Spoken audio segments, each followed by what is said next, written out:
Yes, students, good morning.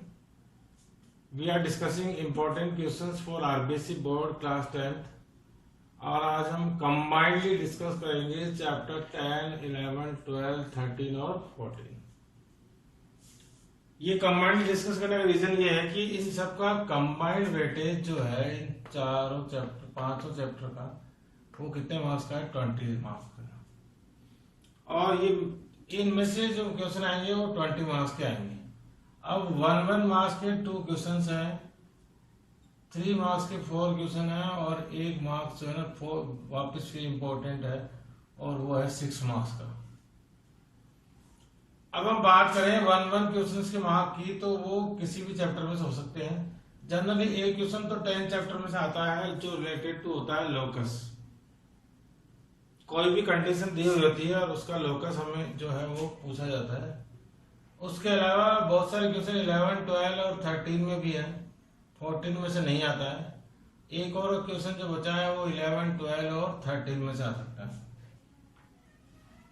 उसके बाद हम बात करें 14 एक्सरसाइज की, तो उसमें से एक सिंगल क्वेश्चन आएगा और वो आएगा 3 मार्क्स का और वो रिलेटेड टू है कंस्ट्रक्शन। मैंने इंपॉर्टेंट क्वेश्चन में आप देखेंगे चैप्टर 14 के लिए लिखा है all the examples of construction, क्योंकि इस चैप्टर में जितने तरह के एग्जांपल दिए हुए हैं उतने ही तरह के कंस्ट्रक्शन दिए हुए हैं और पूरी जो है प्रोबेबिलिटी है कि जो क्वेश्चन आएगा वो पक्का कोई ना कोई एग्जांपल ही हो सकता है। इसके अलावा आप और प्रैक्टिस के लिए एक्सरसाइज 14.1 का क्वेश्चन नंबर 5, 8 और 9 भी सोल्व कर सकते हैं, लेकिन एग्जाम्पल तो पक्का सॉल्व करें सारे, क्योंकि जितने तरह के क्वेश्चन आप करने हैं एग्जाम्पल को सॉल्व करेंगे तो उसके बाद उस चैप्टर को आपको ज्यादा प्रैक्टिस नहीं करनी है और एक सिंगल क्वेश्चन इसमें से आएगा और वो होगा 3 मार्क्स का। अब हम बात करते हैं 3 मार्क्स के 3 क्वेश्चन और हैं। इट मीन्स 14 क्वेश्चन हमारा 14 चैप्टर जो है हमारा क्लियर हो गया 3 मार्क्स में। अब बचे जो 3 क्वेश्चन हैं 3 मार्क्स के, वो 10, 11, 12, 13 में से होंगी। कोई से भी 3 हो सकता है, एक 10th का और 12th में से आ जाए और एक 11 में से आ जाए। हो सकता है कि एक 11, 12 और 13 में से हो, लेकिन इन चारों में से कोई 3 चैप्टर में से क्वेश्चन बनेंगे और 3 मार्क्स के होंगे, क्योंकि 6 मार्क्स का क्वेश्चन भी यहीं पे आना है। और आप बता दें यहाँ से जो भी क्वेश्चन आएगा इन चैप्टर में से उस क्वेश्चन में आपके एग्जाम में और भी आएगा, मतलब अथवा।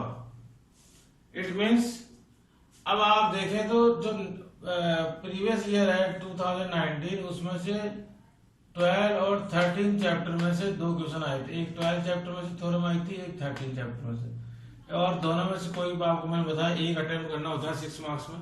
बहुत इजी क्वेश्चन आता है 6 मार्क्स का, क्योंकि आप देखेंगे अभी मैं आपको एक्सप्लेन करूंगा जब बहुत सारे क्वेश्चन ऐसे लगेंगे आपको 3 मार्क्स के हैं, लेकिन ऐसा जरूरी नहीं कि कोई क्वेश्चन 3 मार्क्स का है तो वो 6 मार्क्स में नहीं पूछा सकता। कई बार ऐसा हुआ है कि एक क्वेश्चन आया है और एक थ्योरम आई है और बहुत ही इजी क्वेश्चन आते हैं दोनों। अगर आपको दोनों नहीं भी आते होंगे तो ऐसे पूरी जो है होती है कि आप उनमें से एक ही करना होता है, तो एक क्वेश्चन बड़े आराम से कर पाते हैं और उसमें से पूरे 6 मार्क्स आ जाते हैं। अब हम बात करें तो 6 मार्क्स के लिए आप 12 और 13 चैप्टर में से अगर थ्योरम नहीं भी पढ़े हैं तो आप 10 और 11 को जरूर तैयार करें, क्योंकि 12 और 13 में से थ्योरम है वो 2019 में से आ चुकी है। 12 चैप्टर में से थ्योरम आई थी, वो आई थी साइक्लिक कोऑर्डिनेटर से रिलेटेड। प्रूव करना था कि इनके अपोजिट एंगल का सम 180 होता है, और उसके और में आई थी 13 चैप्टर की थ्योरम, उसमें बताना था अल्टरनेट सेगमेंट का एंगल प्रूव करना था। इट मीन्स ऐसा लग रहा है कि इस जो अभी जो पेपर होगा उसमें से 10 और 11 में से पक्का एक क्वेश्चन होगा जो 6 मार्क्स का जो है बनेगा, लेकिन इसका मतलब यह नहीं कि 12 में से नहीं आ सकता है, क्योंकि यहाँ पे मैंने बताया ना 3 मार्क्स के क्वेश्चन इन्हीं चैप्टर में से आना है। आप समझिए इस चीज को, 3 मार्क्स का क्वेश्चन भी इन्हीं चैप्टर में से आना है, क्योंकि 14 चैप्टर का हम डिस्कस कर चुके हैं। तो 3 क्वेश्चन तो 3 मार्क्स के, 6 मार्क्स का है। तो अगर एग्जामिनर ने इनमें से 3 मार्क्स के बना दिए तो इनमें से 6 का बनाएगा, अगर इनमें से 3 मार्क्स के बना दिए तो कोई एक इसमें से 6 का बनाएगा। इसलिए हमें 10, 11 और 12 ये तीनों चैप्टर तो ऐसे हैं जो पूरी तरह से तैयार करने हैं, 10, 11 और 12, क्योंकि इन्हीं में ऐसे क्वेश्चंस हैं जिनका वेटेज 3 और 6 मार्क्स का हो सकता है। अब आप जब हम बात करेंगे इम्पोर्टेंट क्वेश्चंस की, तो मैंने लिखे हुए हैं चैप्टर 10 में से थ्योरम 10.6, और थ्योरम 10.6 जो है आपको पता है वो है the median of the triangle pass through the fix point which divide every median in 2:1 का रेशियो। ये जो थ्योरम है वो मीडियन वाली थ्योरम है कि किसी ट्राइंगल में अगर मीडियन ड्रॉ हो तो वो जो है तीनों मीडियन का जो मीटिंग पॉइंट है वो उस मीडियन को 2:1 के रेशियो में बाइसेक्ट करता है। उसके बाद मैंने यहाँ पे लिखा है एग्जाम्पल 2 और 3। एग्जाम्पल 2 जो है वो इसी से रिलेटेड है कि इफ मीडियंस आर इक्वल तो ट्राइंगल इज इक्विलेटरल, ये हमें प्रूव करना है। और थर्ड एग्जाम्पल में है if median are not 2 medians are equal तो ट्राइंगल इज आइसोस्केलेस ट्राइंगल, ये हमें प्रूव करना है। मतलब ये तीनों एक जैसे क्वेश्चन है, हो सकता है कि इनमें से कोई क्वेश्चन आए थ्योरम नहीं आए तो क्वेश्चन आ जाए, क्योंकि थ्योरम हो सकता है कि वो अगर 6 मार्क्स में कन्वर्ट करे तो ये 3 मार्क्स में बनते हैं, इसलिए मैंने लिखा है 4, 3 और 6 मार्क्स। तो ये जो क्वेश्चन है ये जो 10 चैप्टर में से इनका वेटेज 3 मार्क्स का भी हो सकता है और 6 मार्क्स का भी, क्योंकि सेम क्वेश्चन यही क्वेश्चन जो थ्योरम है वो 3 मार्क्स में पूछी जा सकती है, और अगर 6 मार्क्स में जाए तो वहां पे पूछी जा सकती है, तो वहां जाते इसका वेटेज 6 मार्क्स का हो जाएगा, और अगर 3 मार्क्स में पूछी जाएगी तो 3 मार्क्स का होगा। उसके बाद मैंने इसी चैप्टर की मिसलेनियस लिखी है क्वेश्चन नंबर 1 to 8। आप पढ़ेंगे तो सारे क्वेश्चन जो है लोकस से रिलेटेड है, और इन्हीं में से कोई एक क्वेश्चन आएगा जो कि यहाँ पे जो मैं 1 मार्क्स का जो पॉसिबिलिटी है उसमें से पूछा जाएगा। चैप्टर 11 की बात करें तो आपको पता है इसमें 3 थ्योरम्स है जो बहुत इंपॉर्टेंट है। एक तो basic proportional theorem, area related एक थ्योरम है जिसमें एरिया का रेशियो उनकी किसी भी कोरस्पोंडिंग साइड के स्क्वायर के इक्वल होता है, और एक और थ्योरम है पाइथागोरस थ्योरम, जिसमें हमें प्रूव करना है कि किसी भी एक साइड का स्क्वायर का उनकी दोनों साइड्स के स्क्वायर के सम के इक्वल होता है। 11.2 जो है उस एक्सरसाइज में से आप देखेंगे तो मैंने लिखे हैं क्वेश्चन 3, 5, 6 और 9, और बहुत इजी क्वेश्चन है जो कि बीपीटी थ्योरम की हेल्प से बड़े आराम से सॉल्व हो जाते हैं। अगर आप इन क्वेश्चंस को करते हैं तो आपकी बीपीटी थ्योरम को कैसे अप्लाई करना है और कहाँ अप्लाई करके कैसे इक्वेशन बनेगी, अगर पैरेलल दी हुई हो किसी भी ट्राइंगल में, बीपीटी थ्योरम में क्या होता है, अगर कोई ट्राइंगल है और जिसकी जो थर्ड साइड के साथ अगर कोई पैरेलल लाइन है, ABC ट्राइंगल है और DE इसमें पैरेलल है, तो if DE is parallel to BC, ये कंडीशन होती है। जैसे आपको ये वर्ड पता लगे क्वेश्चन में, आप यहाँ से समझिए, पूरी एक्सरसाइज बहुत बड़ी है लेकिन आप देखेंगे ये जो एक्सरसाइज है वो इन 3 थ्योरम्स पे रिलेटेड है। जहां पे भी वर्ड लिखा हुआ हो कि कोई ट्राइंगल है जिसमें DE पैरेलल टू BC है, तो आप ये पक्का समझ लें कि वो क्वेश्चन बीपीटी थ्योरम से सॉल्व होगा। और according to BPT theorem if it is given तो we can write AD upon DB is equal to AE upon EC। और अगर किसी क्वेश्चन में ये गिवन है तो पक्का वो जो है वो पैरेलल लाइन के लिए क्वेश्चन होगा। अगर ये गिवन है तो आप वही लिखना, और ये गिवन है तो क्या लिख सकते हैं हम, DE is parallel to BC, जिसको हम बोलते हैं by the converse of BPT. अगर पैरेलल होगी कोई साइड एक दूसरे के तो साइड्स का रेशियो इक्वल होगा, अगर साइड्स का रेशियो इक्वल है तो साइड्स आपस में क्या होंगी, पैरेलल होंगी। ऐसे एरिया रिलेटेड थ्योरम जो है उससे रिलेटेड भी क्वेश्चन आएगा। वो हमें बताया कि किसी भी ट्राइंगल, 2 ट्राइंगल, लेकिन आप देखिए इससे पहले बीच में एक एक्सरसाइज है जिसमें हमें प्रूव करना है 2 ट्राइंगल्स को सिमिलर, और उसके क्राइटेरिया के अकॉर्डिंग जनरली 99% क्वेश्चन जो है ए क्राइटेरिया से प्रूव हो जाते हैं, और उनसे हम सिमिलर प्रूव कर देंगे, क्योंकि जो एरिया रिलेटेड थ्योरम है वो थ्योरम है किसी 2 ट्राइंगल्स के लिए जो आपस में पहले क्या हो, सिमिलर।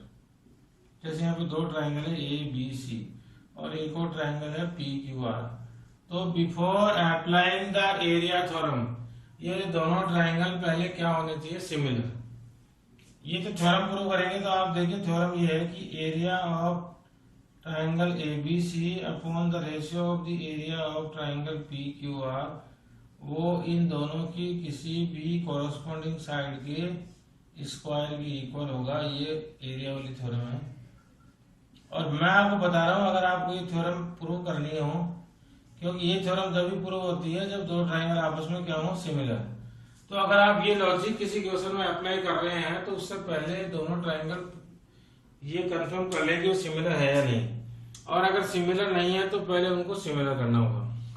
ऐसे 11.3 जो है उसके जो क्वेश्चन है वो है 11, 12 और 15, और इनकी पॉसिबिलिटी है कि वो 3 मार्क्स में इनका वेटेज हो सकता है। उसके बाद है थ्योरम 11.11 और 11.12। 11.11 और 11.12 जो है वो एक तरह से क्वेश्चन बन के आ सकते हैं, और जब भी अगर ये आएंगे तो और एग्जाम्पल 10 और 11 भी यहाँ पे मैंने लिखा है, तो इनकी पॉसिबिलिटी है कि वो 6 मार्क्स में आ सकते हैं। किसी भी ट्राइंगल के लिए एक्सटीरियर एंगल और इंटीरियर एंगल्स के लिए है कि अगर कोई एंगल ऑब्ट्यूज ट्राइंगल होगा तो उसके अंदर AC square equal to AB square plus BC square plus 2BC into BD हमें प्रूव करना है। और अगर यही ट्राइंगल एक्यूट ट्राइंगल हो तो हमें प्रूव करना है AC square equal to AB square plus BC square minus 2BC into BD। ये दोनों थ्योरम जो है 11.11 और 11.12 आपकी बुक में जो है वो पेज नंबर 193 पे जो है लिखी हुई है। उसके बाद एग्जाम्पल 10 जो है वो अपने आप में बहुत ज़्यादा इम्पोर्टेंट है, क्योंकि उसके बाद आप देखेंगे पेज नंबर 196 पे कुछ क्वेश्चन है कि एरिया दिया हुआ है और हमें साइड्स का रेशो बताना है। तो ये क्वेश्चन जो है 1 मार्क्स में बनते हैं। जैसे एरिया का रेशो दिया हुआ है 36/49 और हमें पूछा है उनकी साइड्स का रेशो। तो हमें पता है एरिया का रेशो किसी भी साइड के स्क्वायर के इक्वल होता है। तो जब हम इनका अंडर रूट करेंगे 36 और 49 का, तो आंसर आ जाएगा 6/7। ऐसे हो सकता है कि साइड्स का रेशो दिया हुआ हो 6/9 और हमसे एरिया का रेशो पूछा जाए तो वो होगा 36/81। तो ये जो क्वेश्चन है वो कुछ ज्यादा बड़े क्वेश्चन नहीं है। ये सारे क्वेश्चन का वेटेज जो है वो 1 मार्क्स का है, क्योंकि मैंने बताया 1 मार्क्स का क्वेश्चन भी इन्हीं चैप्टर में से जो है आएगा। उसके बाद जो एग्जाम्पल 10 है वो आपको पता ही है, वो है if D is a point on the side BC of equilateral triangle ABC and such that BD is equal to 1/3 of BC, और हमें प्रूव करना है 9AD square equal to 7AB square. ये क्वेश्चन हमने बहुत बार सॉल्व किया है जब क्लास थी, और ये इम्पोर्टेंट भी हमने मार्क किया है। इसी तरह से एग्जाम्पल 11 है, वो भी बहुत इम्पोर्टेंट है। अगर आप सॉल्व करें तो बड़े आराम से 6 मार्क्स में इनका वेटेज बनता है, तो ये 6 मार्क्स में आ सकती है। थ्योरम बन के भी आ सकता है और क्वेश्चन बन के भी। उसके बाद है एक्सरसाइज 11.4 जिसका क्वेश्चन नंबर है 2, 3 और 6, और ये क्वेश्चन ऐसे हैं जिनका वेटेज 6 मार्क्स में नहीं हो सकता। तो ये क्वेश्चन की प्रोबेबिलिटी है कि ये क्वेश्चन जो है किसमें आ सकते हैं, 3 मार्क्स में। और बहुत सारे शॉर्ट क्वेश्चन हैं मिसलेनियस में जो MCQs की फॉर्म में आपकी बुक में है। क्वेश्चन नंबर 1 to 14 और क्वेश्चन नंबर 1 to 14 तक जो मिसलेनियस में है वो बहुत ही शॉर्ट क्वेश्चन है, और इसीलिए मैंने लिखा है कि उन सबका वेटेज 1 मार्क्स का है। बहुत एक स्टेप के बाद और हाफ स्टेप के बाद इनका आंसर आ जाता है, इसलिए सारे क्वेश्चन 1 मार्क्स में जो है वो बनते हैं। उसके बाद हम बात करें चैप्टर 12 की, तो उसके एग्जाम्पल है 3, 5 और 6। एग्जाम्पल 3, 5 और 6 जो है ना वो उनका वेटेज जो है वो 3 मार्क्स का है। उसके बाद एक्सरसाइज 12.2 के क्वेश्चन नंबर है 2, 6, 8 और 10। अगर आप इनको भी सोल्व करेंगे तो इनका वेटेज भी जो है वो 3 मार्क्स का ही है। इस चैप्टर में से एक इम्पोर्टेंट थ्योरम है, उसको आप जरूर ध्यान दें, थ्योरम 12.8, क्योंकि अगर ये थ्योरम पूछी जाएगी तो ये पक्का जो है वो 6 मार्क्स में इसका वेटेज हो सकता है, 3 मार्क्स में इसका वेटेज नहीं हो सकता है। तो ये थ्योरम बहुत ही इंपॉर्टेंट है। उसके बाद है एग्जाम्पल 5। एग्जाम्पल 5 जो है वो आपको सॉल्व करना है, और उसके बाद एक्सरसाइज 12.3 में से क्वेश्चन नंबर 4, 6 और 7 आप सॉल्व कर लें। उसके बाद है एग्जाम्पल 1, 2, 3, 6, ये बहुत इंपॉर्टेंट है। और एक्सरसाइज 12.4 का क्वेश्चन 3, 5, 7 ये तो पक्का आना चाहिए, क्योंकि इनकी मोस्ट प्रोबेबिलिटी है कि ये 3 मार्क्स में पक्का इनमें से एक क्वेश्चन जरूर आ सकता है, क्योंकि 6 मार्क्स में से नहीं आएगा तो 3 मार्क्स में से ये क्वेश्चन पक्का इनमें से, ये जो एग्जाम्पल और एक्सरसाइज लिखी हुई है 12.4 में से, उनमें पक्का ये क्वेश्चन आ सकता है। उसके बाद मैंने मिसलेनियस के लिखे क्वेश्चन नंबर 27, 29, 30 और 31, और मैंने यहाँ अंडरलाइन इसलिए किया है कि ऐसा अभी तक कभी भी नहीं हुआ है और ऐसी उम्मीद है कि मिसलेनियस में से इस साल भी कोई क्वेश्चन नहीं पूछा जाएगा। लेकिन अगर एग्जामिनर के किसी माइंड में हो कोई ऐसा क्वेश्चन, तो ये क्वेश्चन बहुत ही इजी है। इनके अलावा कोई भी क्वेश्चन ऐसा नहीं है जो अकॉर्डिंग टू मी एग्जामिनर हो सकता है। तो अगर इनमें से कोई क्वेश्चन आए तो आप इनको तैयार कर सकते हैं। बहुत इजी क्वेश्चन है जो बड़े आराम से सॉल्व हो जाएंगे, ऐसी कोई प्रॉब्लम नहीं आएगी इनको सॉल्व करने में। उसके बाद है चैप्टर 13, उसकी थ्योरम है 13.3। ये थ्योरम जो है वो पक्का आ सकती है। ये थ्योरम जो है बहुत इंपॉर्टेंट है, जैसे मैंने आपको 12.8 बताया। इसको भी आप कंफर्म कर लें क्योंकि ये पिछले 2 साल से नहीं आई है, तो हो सकता है कि इस साल आए, क्योंकि सीबीएसई में ये थ्योरम सीबीएसई में भी है और ये थ्योरम हर बार सीबीएसई में तो हर बार पूछी जाती है। लेकिन अभी तक आरबीएसई में ये 2018 में भी नहीं आई है और 19 में भी नहीं आई है। तो इसको जरूर जो है कंफर्म कर लें क्योंकि ये थ्योरम जो है वो 3 मार्क्स के क्वेश्चन में थ्योरम की फॉर्म में जो है क्वेश्चन बन के आ सकता है। उसके अलावा एग्जाम्पल 3 जो है वो भी बहुत इंपॉर्टेंट है। एग्जाम्पल 1, 2 के बाद जो 3 लिखा हुआ है ये भी बहुत इंपॉर्टेंट है। और उसके बाद हम बात करें एग्जाम्पल 4 की। यहाँ पे जो 3 लिखा है वो भी बहुत इंपॉर्टेंट है। एग्जाम्पल 4 जो है वैसे इसकी पूरी संभावना है कि नहीं आएगा, लेकिन अगर ये आए तो इसकी प्रोबेबिलिटी है 6 मार्क्स में। उसके बाद हम बात करते हैं एक्सरसाइज 13.1 और उसमें से क्वेश्चन है 3, 6 और 8। मैंने यहाँ गलती से 13.2 लिख दिया है। ये एक्सरसाइज है 13.1 जिसका क्वेश्चन है क्वेश्चन नंबर 3, 6 और 8। और उसके बाद एग्जाम्पल 3 जो है एक थ्योरम है 13.4 जो एरिया ऑफ अल्टरनेट सेगमेंट की है। उसको आपको पढ़ने की कोई जरूरत नहीं क्योंकि वो नहीं आएगी, क्योंकि वो ऑलरेडी जो है वो 2019 में आ चुकी है, इसलिए मैंने यहाँ पे उसको इम्पोर्टेंट में नहीं लिखा। उसके बाद जो एक्सरसाइज है वो 13.3 नहीं है, वो है 13.2 और उसमें से कोई क्वेश्चन नहीं पूछा जाएगा अकॉर्डिंग टू मी। लेकिन अगर कोई क्वेश्चन बनता है तो इस एक्सरसाइज में से बनता है क्वेश्चन नंबर 3। 1 मार्क्स के क्वेश्चन मैंने बताई दिए, लॉकस से रिलेटेड है। 11 चैप्टर में जो क्वेश्चन है वो जो है वो रिलेटेड है, हाइट दी हुई हो और रेशियो दिया हुआ हो, इस तरह का कोई क्वेश्चन है वो इम्पोर्टेंट है। उसके अलावा 12 चैप्टर में से बन सकता है क्योंकि जरूरी नहीं है। तो 12 चैप्टर में बहुत इजी क्वेश्चन है, जैसे ये डायग्राम दे दिया और आपसे ये एंगल जो है दिया हुआ है 60 डिग्री और आपसे पूछ ले कि what is the value of this value of x. तो आपको पता है सेंटर पे बनने वाला एंगल और इनके बीच में क्या रिलेशन होता है।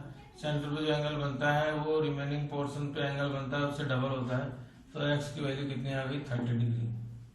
ऐसे ही ये क्वेश्चन भी आ सकता है कि आप बताएं कि जो है अगर कोई डायमीटर ड्रॉ करें तो सर्कल जो है वो किस में कन्वर्ट हो जाता है, सेमी सर्कल में। ये सारे क्वेश्चन 1 मार्क्स के हैं। ऐसे क्वेश्चन 13 चैप्टर में से भी बन सकता है कि किसी सर्कल पे एक्सट्रियल पॉइंट से कितनी टेंजेंट ड्रॉ हो सकती है, तो हमें पता ही है 2। अगर किसी सर्कल के इंटीरियर में कोई पॉइंट हो तो कितनी टेंजेंट ड्रॉ कर सकते हैं हम, तो आंसर आएगा 0। अगर कोई सर्कल है जिसपे पॉइंट जो है उसकी बाउंड्री पे है तो कितनी टेंजेंट ड्रॉ हो सकती है, हो सकती है 1 और एक्सट्रियल पॉइंट से कितनी हो सकती है 2। तो ये सब इस तरह के क्वेश्चन हैं जिनमें। और एक क्वेश्चन और है number how many circle are pass through 3 collinear और नॉन कॉलिनियर पॉइंट्स। तो ये जो सारे क्वेश्चन मैं डिस्कस कर रहा हूँ ये सारे क्वेश्चन ऐसे हैं जिनका आंसर 1 वर्ड या फिर बहुत शॉर्ट है, तो ये ही क्वेश्चन बनते हैं जो 1 मार्क्स में पूछे जाएंगे।